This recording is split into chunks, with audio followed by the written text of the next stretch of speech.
Maraming salamat.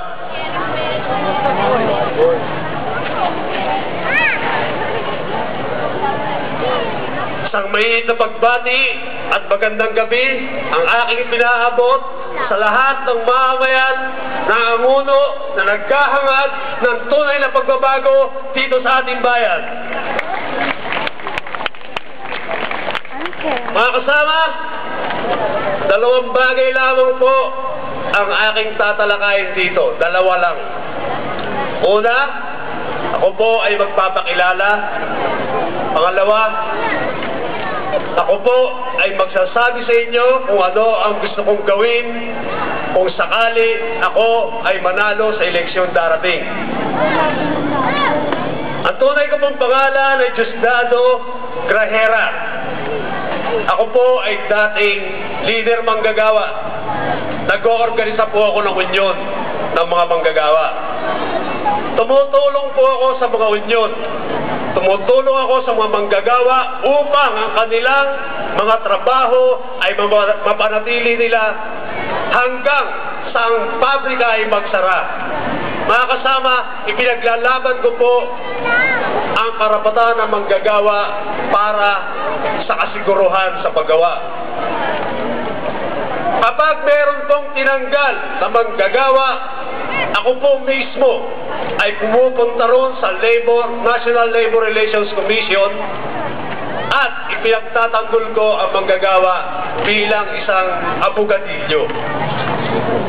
Dahil naniniwala ako, mga kababayan, na ang manggagawa ang sandigan ng kabuhayan ng ating bansa.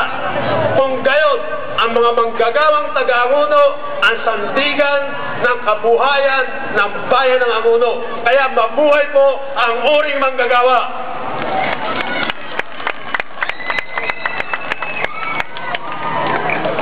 Mga kasama, ako po habang tumutulong sa mga manggagawa kapag merong collective bargaining o kolektibong pakikipagtawaran, hindi mo may iwasan, mga kasama, na ang inyong pong lingkod ay inaalok ng pera, hindi po simpleng pera, hindi po libo-libo lang, kundi milyon-milyon po ang iniaalok upang ibenta lang ang karapatan ng mga manggagawa. Pero hindi ko po kaya sikmurain yun. Sabi ko, alokin nyo lang ako ng 2 voting beer, ako'y makakatulog na. Pero sa iniaalok nyo, hindi ako makakatulog dyan. Hindi ako makakaharap sa salamin dyan. Dahil araw-araw ako'y nag-aahit.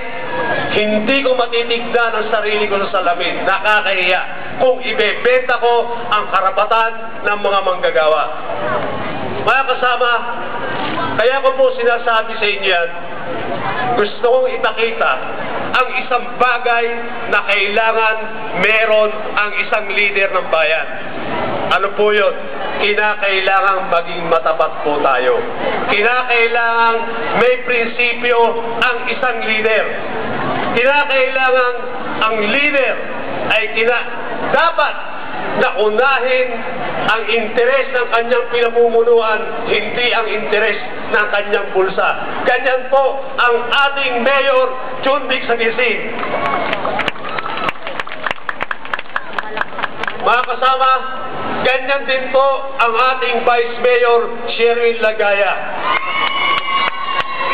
Marami kang pala, Vice.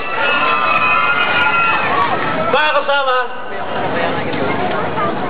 isa pa po na katangian dapat ng leader dito sa ating bayan. Dapat ang leader ay matapat.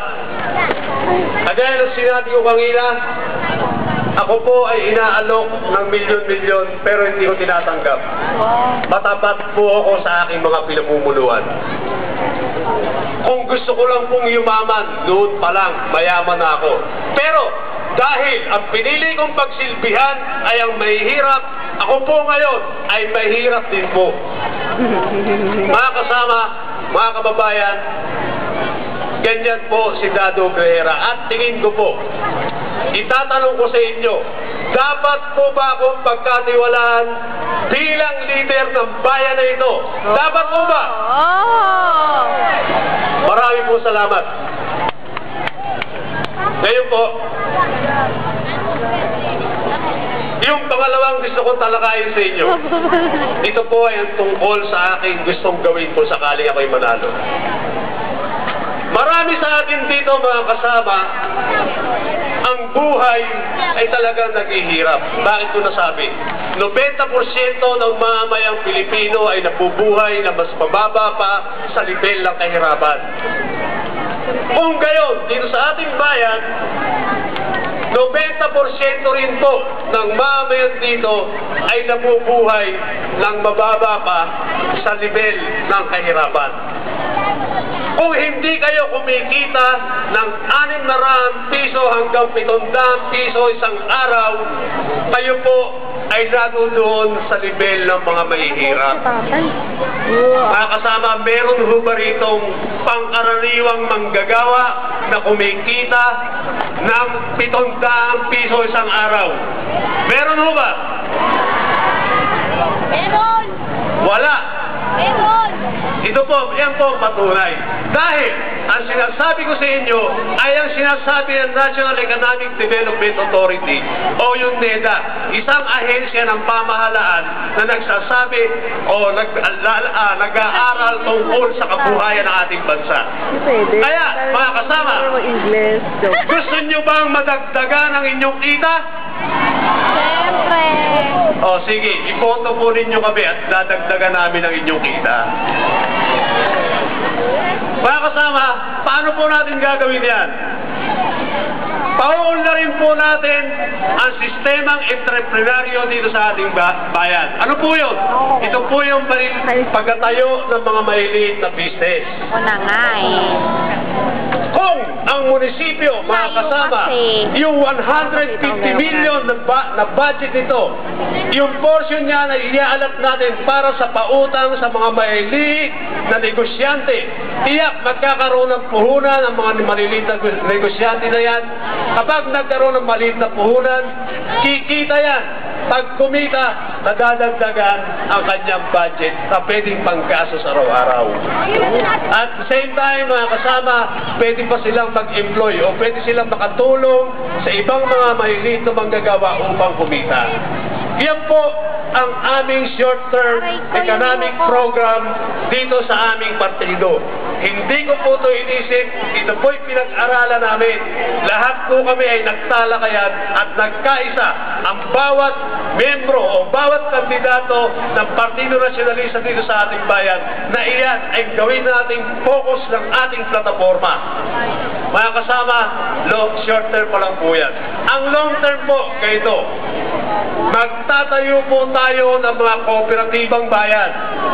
Naniniwala kami sa aming hanay na ang kooperatiba ang pinakademokratikong paraan ng paumudbod ng yaman ng ating bansa.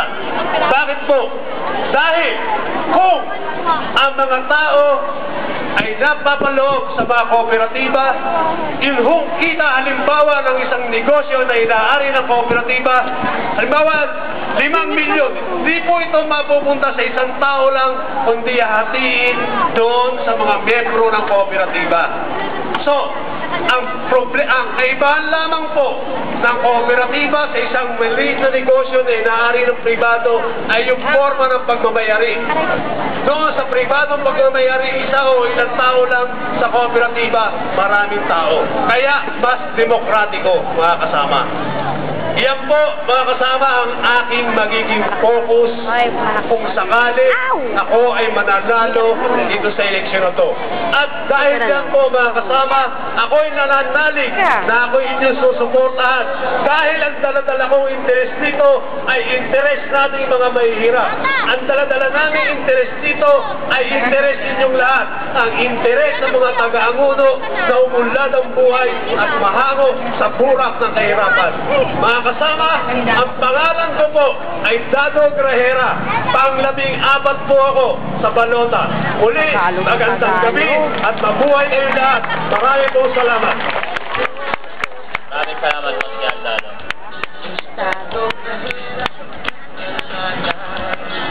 Ngayon po, ating pong panoorin ang audio-visual presentation po ni Konsehal Alan Santos.